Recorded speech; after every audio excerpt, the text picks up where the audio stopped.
In today's video, I am going to teach you how to add and subtract vertical columns in Excel. We will start by adding a column of numbers and then we will subtract one value from that total. This is a simple process, but it is very useful when you are working with budgets, lists, reports, or any worksheet that contains numbers. First, go to the empty cell at the bottom of the column you want to add. This is where the total will appear. Click that cell once so it is active. Next, type an equal sign on your keyboard.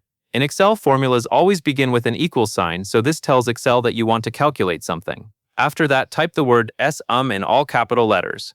Then type an opening parentheses. The sum function is used to add numbers together, and the parenthesis tells Excel which cells should be included in the calculation. Now click and drag your mouse to highlight all the numbers in the column that you want to add.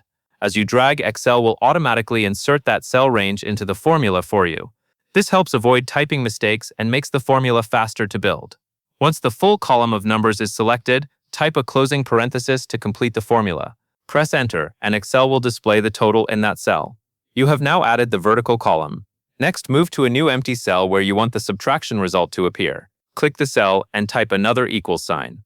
Then click the cell that contains your first number, which in this case is the total you just created. This tells Excel to begin the subtraction with that total value. Now type a minus sign on your keyboard. After that, click the cell that contains the number you want to subtract from the total. This creates a subtraction formula using cell references, which is helpful because if either number changes later, Excel will automatically update the result. Press Enter to complete the formula, and you will see the final calculation in the selected cell. That is the full process for adding a vertical column and then subtracting another value from the result in Excel. If you follow these steps carefully, you will be able to create quick and accurate calculations in just a few seconds. That covers everything you need to know.